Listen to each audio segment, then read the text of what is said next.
खूप खूप वर्षापूर्वी हिमालयाच्या कुशीत वसलेल्या अर्णवगड नावाच्या राज्यात आरव नावाचं एक तरुण योद्धा राहत होता.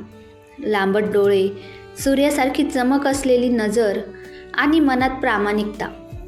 त्याची तलवार जशी तीक्ष्ण होती तसंच त्याचं मनही शुद्ध होतं. गावातील मुलं त्याला आदर्श समजायची, तर वृद्धांना तो आधार वाटायचा. सगळे त्याचा आदर करायचे. पण आरवच्या मनात एक रिकामेपणा होता, जणू एखादं अपूर्ण वचन, कुठली तरी दुरावलेली आठवण त्याच्या हृदयाच्या कोपऱ्यात शांतपणे झोपलेली. गावाच्या दुसऱ्या टोकाला मायरा नावाची मुलगी राहत होती. ती दिसायला खूप सुंदर होती. लांब केस, गोरा रंग, तिच्या बोलण्यात गोडवा, तिच्या हसण्यात शांतता, चेहऱ्यावर भोळेपणा आणि तिच्या मनात असीम करुणा. ती फुलं गोळा करायची, औषध वनस्पतींवर काम करायची. फुलांपासून, जंगलातील पानांपासून औषधं तयार करायची आणि गावातील आजारी दिव्यांग लोकांची मनापासून सेवा करायची. एका गावात राहूनही दोघे एकमेकांना ओळखत नव्हते, पण नियतीच्या विशाल पुस्तकात त्यांची भेट पहिल्याच पानावर लिहिलेली होती. एका शांत दुपारी आरव जंगलातून फिरून परतत होता. पानांच्या सावल्या, पाण्याचा मंद आवाज आणि वातावरणातील गारवा त्याला जाणवत होता. नदीकाठी त्याला एक कोमल आवाज ऐकू आला. तो थांबला.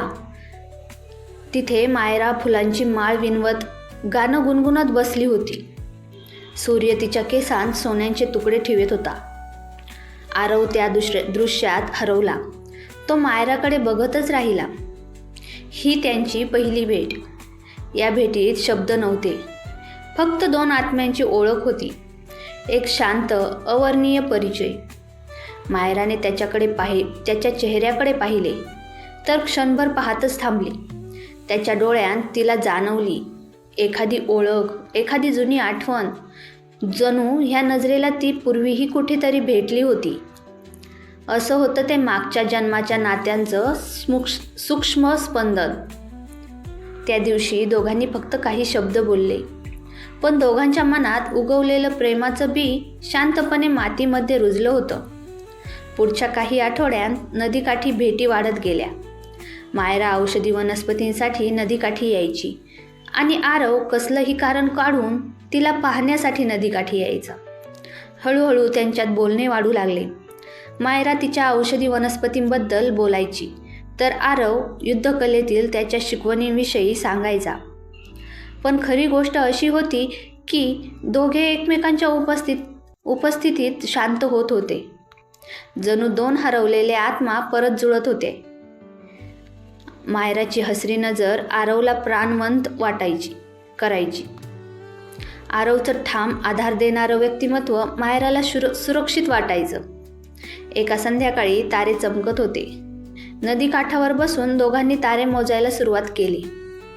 मायरा अचानक म्हणाली, आरव, तुला कधी वाटतं का की आपण याआधी भेटलोय? आरव काही क्षण शांत राहिला आणि मग हसला. कधी कधी वाटतं, आणि ते वाटणं खूप खरं वाटतं.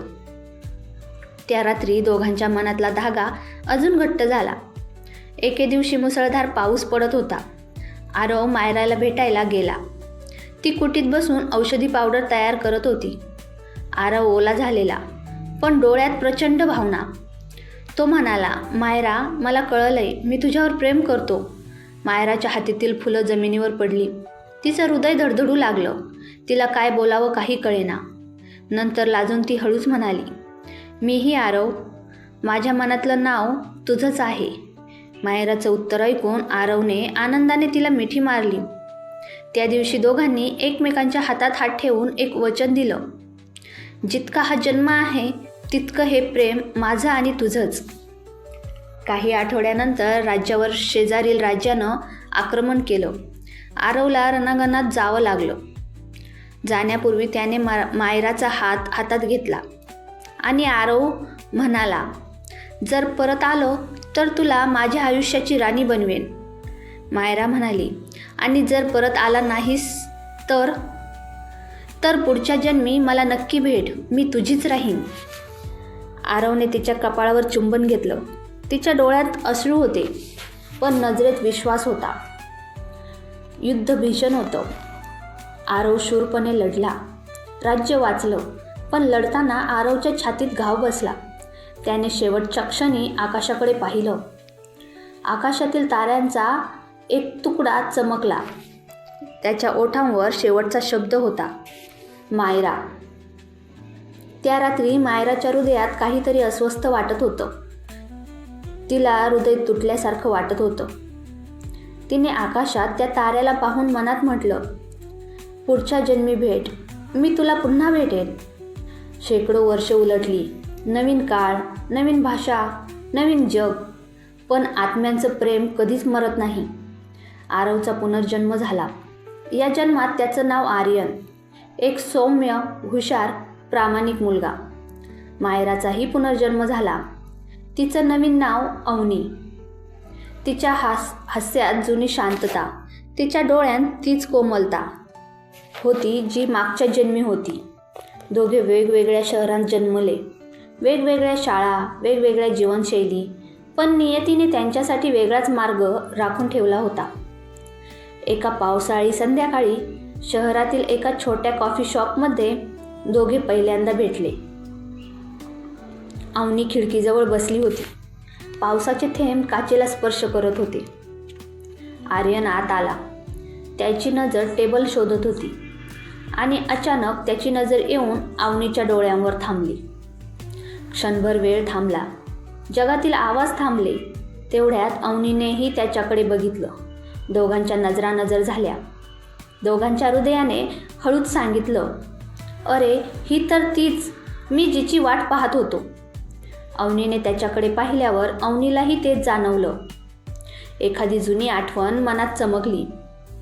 आर्यनने विचारलं, मी इथे बसू शकतो का? बाकी टेबल्स भरलेले आहेत. अवनीने हसून मान डोलावली.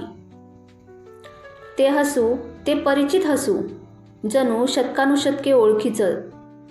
कॉफीचे कप, हलक्या गप्पा, पावसाचा आवाज, या सगळ्यामध्ये त्यांना असं वाटत होतं की जणू आपण याआधीही भेटलेलो आहे, एकमेकांना ओळखत आहे. दोघे हळूहळू रोज भेटायला लागले. कधी कॉफी, कधी बागेत चालणे, कधी नदी किनारी बसणे. हो, पुन्हा तीच नदी, पण आधुनिक जगातली. एक दिवस अवनीला राहावलं नाही. ती म्हणाली, कधीतरी वाटतं आपण आधी भेटलोय, पण कुठे आठवत नाही. आर्यन हसला. त्याच्या हृदयातही तीच कुठेतरी भावना होती. एक दिवस रात्री आर्यनने अवनीला भेटण्यासाठी बोलावलं. त्या रात्री दोघांनी चंद्राखाली फेरफटका मारला. चंद्रप्रकाशात त्यांच्या सावल्या एकमेकांत मिळत होत्या. अचानक अवनी थांबली. तिच्या डोळ्यांत विचित्र चमक, एक छोटासा फ्लॅशबॅक. नदी किनारा, फुलांची माळ, आरवचं हास्य. ती घाबरून मागे सरकली. आर्यनने तिचा हात धरला. आर्यन, काय झालं? अवनी, मी तुला कुठेतरी पाहिलंय, कदाचित मागच्या जन्मात सुद्धा. त्या क्षणी दोघांनाही जाणवलं, त्यांचं प्रेम हे या जन्माचं नव्हतं, हे तोडलेल्या वचनाचं पुनर्स्मरण होतं. आर्यन तिच्या हातात हात घेत म्हणाला, या जन्मात मी परत आलोय. मी जसं वचन दिलं होतं तसं या जन्मी तुला मी राणी बनवून ठेवीन. अवनीच्या डोळ्यात अश्रू चमकले. जणू अपूर्ण प्रेम एका क्षणात पूर्ण झालं. त्यांनी नदीकिनारी बसून ताऱ्याकडे पाहिलं. जणू तोच तारा जो आरवच्या शेवटच्या क्षणी चमकला होता. आज त्या ताऱ्यानं दोघांना पुन्हा एकत्र केलं. आर्यन आणि अवनीचे नाते आजही साधं, शांत, स्वच्छ आहे. ते दोघे फक्त प्रेमात नाहीत, ते जन्मोजन्माचं वचन पेलणारे साथीदार आहेत. त्यांच्या प्रेमाला ठिकाण लागत नाही. ते काळाच्या पलीकडचं आहे. त्यांचा मागचा जन्म दोन आत्म्यांची ओळख, प्रेम, पण अपूर्ण होता. आणि हा जन्म त्यांचं त्याच प्रेमाचा नवा उगवता सूर्योदय आहे. प्रेम कधीच संपत नाही. मित्रांनो, ही होती आरव आणि मायराच्या मागच्या जन्माची अधुरी प्रेम कहाणी, जी या जन्मी पूर्ण झाली. कहाणी आवडली असल्यास कमेंटमध्ये नक्की कळवा आणि अंतरंग स्टोरी चॅनलला सबस्क्राईब करा. धन्यवाद.